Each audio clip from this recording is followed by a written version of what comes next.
నమస్కారం అండి. నమస్తే మా. ఎందుకని మీరు ఇలాగా సిల్వర్ ఐ మీన్ ఇది వెండి వీరగోళాలు ఎందుకంటే ఇంతమూలు జన్మతోని తయారు చేస్తుంటిమి. ఇక కాబట్టి ఒక కళ ఉండే నాకు ఒక వెండి వీరగోళాలు చేయాలి అని చెప్పేసి అమ్మవారి గురించి పొలిమెరగాసే పూతలింగం గురించి వీరగోళాలు తీసుకొచ్చినాం. ఎందుకంటే ఇప్పుడు బంగారం బోనమైంది అన్నది మేము అలా మా మా పెద్ద గురువులది బంగారు బోనం వెళ్ళింది.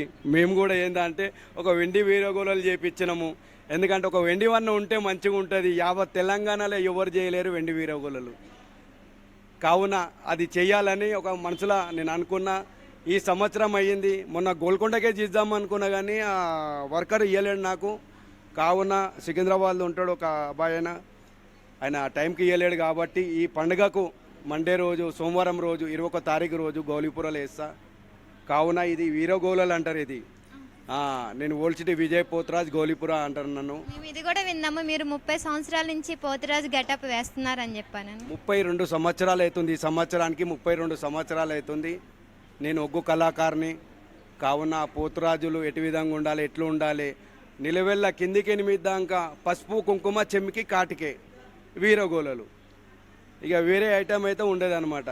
కావున గజ్జలు మువ్వలు అవన్నీ వేసుకొని వస్తాం. కాబట్టి ఆ వీరగోళాలు చేపించిన వెండి వీరగోళాలు 32 సంవత్సరాలు అవుతుంది ఈ సంవత్సరానికి.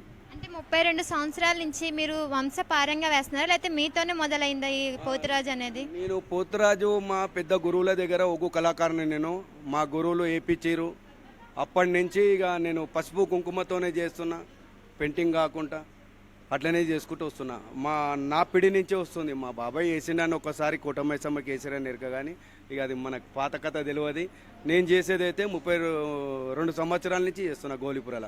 అంటే 32 సంవత్సరాల నుంచి చేస్తున్నారు. అప్పట్లో మనకి పోతురాజు అంటే పచ్చగా పసుపుతో కుంకుమతో ఉంటుంది, కానీ ఇప్పుడు మనం పెయింటింగ్, చమ్కీలు అండ్ ఐస్కి లెన్స్ పెట్టుకోవడం, ఆ జుట్టు ఎరబోసుకోవడం, ఇది ఎంతవరకు కరెక్ట్ అంటారు? అదైతే కరెక్ట్ కాదు. ఫస్ట్ అయితే పసుపు కుంకుమనే మేము యాడ్ చేసినాము. ఏంటంటే కొద్దిగా అందులో ఏంది అంటే ఒక చెంకి యాడ్ చేసినాము. పసుపు కుంకుమనే పోతురాజుకు ఉండేది. కావున ప్రతి ఒక్కరికి కొన్ని ఇంటర్వ్యూలలో, ఇప్పుడు కాదు సుమన్ టీవీలో, ప్రతి టీవీలలో నేను ఇంటర్వ్యూలు ఇచ్చిన, పసుపు కుంకుమతోని తయారు కావాలి. ఆ పొలిమేరగాసే పోతలింగాడు, కట్టు ఓట్లవాడు కన్న కొడుకు, పెట్టు ఓట్లవాడు పెద్ద కొడుకు, మంత్రకాడు తంత్రకాడు జోడ వీరగోళలు వేసుకొని 2 నిమ్మకాయలు పెట్టుకొని ఉగ్రంతో వస్తుంటే ఆ కడుపులో ఉన్న దయ్యాలు, భూతాలు, కామిన్, కంకోటి, పిశాసులు అట్లా భయపట్టిస్తాం. ఎందు గురించి అంటే ఆ కడుపులో ఉన్న దాగి ఉన్నవి భయంతో ఆ పోతురాజు నిమ్మకాయలు పెట్టుకొని ఒక చూపు చూస్తే కడుపులు ఉన్నాయి అన్నిట్లా పారి 12 ఆమెల దూరం పోతాయి. కాబట్టి పోతురాజు అంటే పోతురాజు లాగా ఉండాలి. ఈడికైనా అందాక పనులు పెట్టుకుంటురు, దయ్యాల్లాగా అవుతురు. మరీ చెప్పుతున్నా. ఇప్పుడు పగటి వేసాల్లాగా చేస్తురు. చాలా మందికి చెప్పుతున్నా. ఇప్పుడు ట్రెండింగ్ అని ఆ గుళ్ళ కాడ కూడా అలానే వేపిస్తురు. ఆ గుడి పెద్ద మనుషులకు కూడా కొంతమందికి తెలియాలి ఏంటంటే పసుపు కుంకుమ ఇది పెయికి హానికరం కాదు. ఇది పసుపు కుంకుమ మనకు దగ్గు కానీ జ్వరాలు కానీ ఏ రోగం వచ్చిందో గోరడ బండారు వేసుకొని నొస్టికి ధరించుకునే విధంగా ఉంటే మన గొంతు సాపు అవుతుంది, మన ఆరోగ్యం మంచిగా అవుతుంది. ఏ చర్మ వ్యాధులు కూడా రావు అనమాట. ఆ నిమ్మకాయ, ఆ కొబ్బరికాయ, ఆ నిమ్మకాయ నోట్లో పెట్టుకున్నప్పుడు మనిషికి ఏమన్నా అనిపించిందనుకో, ఆ నిమ్మకాయలు కొరికేసి అని ఉంచినామనుకో, ఆ రసం అనేది పేగులలోకి పోయి ఫ్రీ అయిపోతుంది అనమాట. పెయ్యి కూడా కొన్ని టైంలలో ఇట్లా దమ్ ఆగిపోతుంది అనమాట. గ్యాస్ లాగా వచ్చేసి ఆగిపోతుంది. ఆగినప్పుడు నిమ్మకాయలు కొరికేసి 2 నిమ్మకాయలు కొరికి తాగిన విధంగా ఉంటే పెయ్యి కూడా అలకగా అయిపోతుంది, ఆరోగ్యం మంచిగా ఉంటుంది. ప్రతి ఒక్కరికి చెప్పుతున్నా, ఆ పొలిమేరగాసే పోతలింగడు ఆ శివుని కొడుకు, పార్వతి కొడుకు ఆయనని కించపరచకండి. ఆయన కించపరిచే రోగాలు, నొప్పులు, గాయ గతరలు వేస్తుందని మరీ చెప్తున్నా. కొన్ని గుళ్ళ కాడ కూడా చెప్తున్నా, ఇంత రతి అమ్మవారికి పోసిన రతి కూడా కొద్దిగా బలి జల్లుకోండి అని చెప్తున్నా. కొంతమంది ఏమంటారు అంటే మేము ఆ తరం నుంచి చల్లలేము, ఈ తరాల నుంచి చల్లలేరు కాదు. అమ్మవారి భోజనం ఆడపడుచులు తీసుకొచ్చి బోనం తయారు చేసి, కొయ్యూరేసి, పలుచుపులు చేసి, ఇంత పెరిగేసి, కష్టపడి లైన్లో నిలబడి గంటలు పిల్లల్ని నిడిచిపెట్టి వచ్చి తీసుకొచ్చి అమ్మవారు నైవేద్యం పెడతారు. ఆ నైవేద్యం తీసుకుపోయి చెత్తకొండలలో వేస్తారు, కాలువలలో కూడా వేస్తలేరు. కావున నేను మరీ అందరికీ చెప్పేది ఏంటంటే, మన అంజన్న ఇంటికాడికి వచ్చిన, అమ్మవారి గుడికి వచ్చిన మా పెద్దల సంవత్సరంలో నేను కొన్ని మాటలు చెబుతున్నా. ఎందుకంటే ప్రతి ఒక్క గుడి కాడ చిన్న గుడి ఉండని, పెద్ద గుడి ఉండని, కొద్దిగా బలి జల్లిన విధంగా ఉంటే అన్నము ఆ యాపరిల్లలు ఇంత నిమ్మకాయలు గుమ్మడికాయ ఇట్లా కోసేసంలా తుకుడలు వేసి ఇంత బలి చల్లుకుంటే ఏ దయ్యాలు భూతాలు కానీ కామిని కమ్ముకొడిపిస్తారు పారిపండాలు. ఎందుకంటే అమ్మవారు వచ్చి తినిపోదు, ఆ పోతలింగం దగ్గర పెడతాము, సాకలు పెడుతున్నాము, అన్ని పెడుతున్నాము. కొద్దిగా బలి చల్లుకునే విధంగా ఉంటే మన గ్రామం అంతా మంచిగా ఉంటుంది, ఊరంతా మంచిగా ఉంటుందని నేను మరీ దండం పెట్టి చెప్తున్నా. పసుపు కుంకుమతోని తయారయ్యి ఆ గుళ్ళ కాడ కానీ ఎవరైతే ఇట్లా పెయింట్ వేపించి తీసుకుపోతురో వాళ్ళు ధర్మము మర్చి తీసుకుపోతురు. ఇయ్యాల కాకుండా రేపటికి ఎంత దోషం అంటే దోషం ఎక్కిదమ్ము తలగది, దోషము కొట్టి కొట్టి కొట్టి ఒక్క నాడికి మొత్తం ఇట్లా గుంజేస్తుంది అనమాట మనిషికి. కావున దయచేసి చెప్తున్న అందరికీ పెద్దలకు ఆ పెయింటింగ్ వేయమను, ఆ పసుపు కుంకుమ లాగా వేస్తేనన్నా నడుస్తుంది. ఎందుకంటే అది పసుపు కుంకుమని మెయిన్. ఇక వాళ్ళు పెయింట్ వేస్తుర్రంటే వేసుకొని పోయి, కానీ దయ్యాలలాగా భూతాలలాగా కామిని కమ్ముకొడి పిశాసులు. అరే మా ఇంటికి దేవుడు వచ్చిండా, ఆ పొలిమెరగాసే పోతలింగడు వచ్చిండంటే ఆ మువ్వల చప్పుళ్లతోని ఇంటి లోపల గాడుపులు దుమారాలు ఇట్లా గద్దున వణికి 12 లామల దూరం పోవాలి. అట్లా కాదు ఇప్పుడు దయ్యాలు వచ్చి మన ఇళ్ళలో ఆడినట్టు చూపెడుతురు అనమాట. కావున ఆ పనిష్మెంట్ ఎట్లుండాలంటే ఆ పోలీస్ ప్రభుత్వం కూడా, పోలీసు వాళ్ళు కూడా పెద్ద ఏమంటారు సార్లు డీసీపీ గారు కానీ పెద్దలు వాళ్ళందరూ కలిసి ఎవరైతే పిచ్చి పిచ్చిగా తయారవుతారో పోతురాజు ఏంది అసలు ఏం కదా అని అడగాలి, నిలబెట్టి అడిగి వాళ్ళని లోపడేయాలి. ఎందుకంటే ఆ దయ్యాలలాగా ఆడు 2000 ఇస్తుండు 3000 ఇస్తుండని వేస్తున్నారు. అది వేపించే వాళ్ళకు కూడా పనిష్మెంట్ ఉండాలి, వేసే వాళ్ళకు కూడా పనిష్మెంట్ ఉండాలి. బస్ అది ఒక్కటి నా మనవి. మన అంజన దగ్గరికి వచ్చిన పెద్దల దగ్గరికి ప్రతి ఒక్కరూ తెలుసుకోవాలి పెయింటింగ్ అంటే ఏంది. ఆ పెయింటింగ్ వేస్తే తోలు ఇయ్యాల కాకుండా రేపటికి మొత్తం చర్మం అదైపోతుంది, ముసల్తనం వచ్చేస్తుంది, మొత్తం కురుపులు అవుతుంది. కొద్ది రోజుల దాకా మంటలేస్తుంది, అల్లకు కూడా ఎరుక. మళ్ళీ ఏంటంటే వాన పడితే వెళ్ళిపోతుంది, అది పడితే వెళ్ళిపోతుంది. ఒక్కసారి అమ్మవారిని నమ్ముకొని ముంగడికి వెళ్ళు, ఆ గుంతలో దుంకు, అదే నీకు మోక్షం చూపెడుతుంది.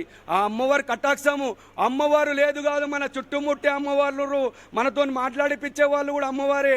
ఆ అమ్మవారిలో కొద్దిగా బలి చల్లుకోవాలి. అట్లనే పోతురాజులు కూడా మంచిగా తయారు కావాలి. పోతురాజు మన పిల్లలకు వచ్చే భవిష్యత్తుకి మనం ఏమి చెబుతున్నాము, నా పిల్లలు నా తండ్రి దయ్యమా మా తండ్రి భూతమా అనేకుంటా పోతురాజు అంటే పోతురాజులాగా ఉండాలని అందరికీ పెద్దలకు చిన్నలకు ఆదే భూదే పంచభూతాలకు దేవతలకు నాకు చెప్పిన గురు ప్రాదాల సాక్షి చెప్తున్నా. అందరూ మంచిగా తయారు కావాలని మనసారా కోరుతున్నా. అందరి ఆ అమ్మవారి కటాక్షం ఎప్పటికీ భక్తకోటి జిల్లలకే ఇళ్ళ మోక్షం ఇచ్చిన ఆ బ్రహ్మచారి జలముఖి కంచెల కామాక్షి మధుర మీనాక్షి లలితమ్మ గాయత్రి మాత అన్నపూర్ణ తల్లి బాలతిపుర సుందరి అలంపురంలో జోవుల తల్లి జోనిమాంకాళి సాంబవి రేణుక కలకత్త కాళి కాశీ విశాలాక్షి రాజరాజేశ్వరి అంబ పరమేశ్వరి బ్రహ్మ స్వరూపుని విష్ణు స్వరూపుని శివస్వరూపుని అఖండ జ్యోతి ఆదిపర శక్తి ఓం నమో శ్రీమాత్రే నమ. అమ్మవారి కటాక్షం భక్తకోటి జిల్లలకే ఇళ్ళ మోక్షం ఇచ్చిన అమ్మ ఉజ్జోనిమాంకాళి మాంకాళేశ్వరి మాత, ఆమె కటాక్షం అందరు కలిగి ఉండాలి, సుఖశాంతులు ఉండాలి, అయ్యేటి లగ్గాలవుతూ ఉండాలి, పాడేటి వాళ్ళు పాడుతూ ఉండాలి, సుఖశాంతులతో ఉండాలని మా పొలిమెరగాసే పోతలింగన్న టీం తరపు నుంచి, విజయ్ పోత్రాజ్ టీం తరపు నుంచి అందరూ గ్రామంలో వానలు పడి వర్షాలు పడి పంటలు పండి అందరూ సుఖశాంతులతో ఉండాలని మనసారా కోరుతున్నా. ఓల్సిటి విజయ్ పోత్రాజ్ జయ అమ్మ. ఇప్పుడు విజయ్ పోత్రాజ్ చెప్పినట్టు బోనాల పండుగ అంటే ప్యూర్లీ యాంటీబయాటిక్, ఋతు మార్పు సమయం. ఎప్పుడైతే ఎండాకాలం పోయి వానాకాలం వస్తుందో జగజ్జనిని అమ్మవారిని కోరుకునేది ఏంటంటే, అమ్మ మేమందరం సుమక్షంగా ఉండాలి, మేమందరం పాడి పంటలు బాగా పండాలి, వర్షాలు సకాలంలో పడాలి అని కోరుకునేది బోనాల పండుగ. Purely antibiotic. బోనాలకు పసుపు కుంకుమ యాపకొమ్మ నిమ్మకాయ బుగ్గిలం మేసాచి ఇది లేని బోనాల పండుగ జరగదు. ఇప్పుడు కొంతమంది వేషగాళ్ళ లెక్క, ఇప్పుడు విజయ్ చెప్పినట్టు పగడేషగాళ్ళ లెక్క పెయింట్లు అవన్నీ ఉండేవి. పోతురాజుకు కావాల్సింది పసుపు కుంకుమ కాటుక విభూతి, నడుముకు 4 నిమ్మకాయలు గజ్జలు అంతే, ఈరగోళలు కంప అవి. కానీ ఇప్పుడు ఎట్లా అంటే అంతా పగడేసా కానీ లేక ఒక ఇది పెట్టుకొని ఒకటి ఇట్లా పెట్టుకొని ఒక ఇవి పెట్టుకొని కొన్ని ఐస్ పెట్టుకొని తయారవుతారు. అమ్మవారితో చాలా పెద్ద తప్పు చేస్తున్నారు, తమాషా చేస్తున్నారు. దయచేసి మీ ఛానల్ ద్వారా అని అందరినీ కూడా కోరుకుంటున్నాను, ఇలా చేయకండి. మీరు అట్లా చేయడం చాలా తప్పు చేస్తున్నారు. ఎవరైతే చేయించుకుంటున్నారో వాళ్ళు కూడా తప్పు చేస్తున్నారు. కాబట్టి మీరందరూ కూడా ఇప్పుడు మా విజయ్ పోతురాజు చెప్పినటువంటి మాట విని దయచేసి ఈసారి నుండి మీరు మానుకోవాల్సిందిగా మనవి చేస్తున్నాను. లేకుంటే మంచి వాళ్ళకి పనిష్మెంట్ ఇవ్వాలి పోలీస్ ప్రభుత్వంతో, వాళ్ళతోని బరాబర్. వాళ్ళకి ఎట్లా పనిష్మెంట్ ఉండాలంటే చేపించిన వాళ్ళకు ఎవరు చేసేటోళ్ళకు పనిష్మెంట్ ఉండాలి పోలీస్ వారి తరపు నుంచి. ఎందుకంటే అది దేవుడు అనేది ఏందని తెలుసుకోవాలి. ఓం నమో నారాయణ, ఓం నమో శ్రీమాత్రే నమః. ఓకే.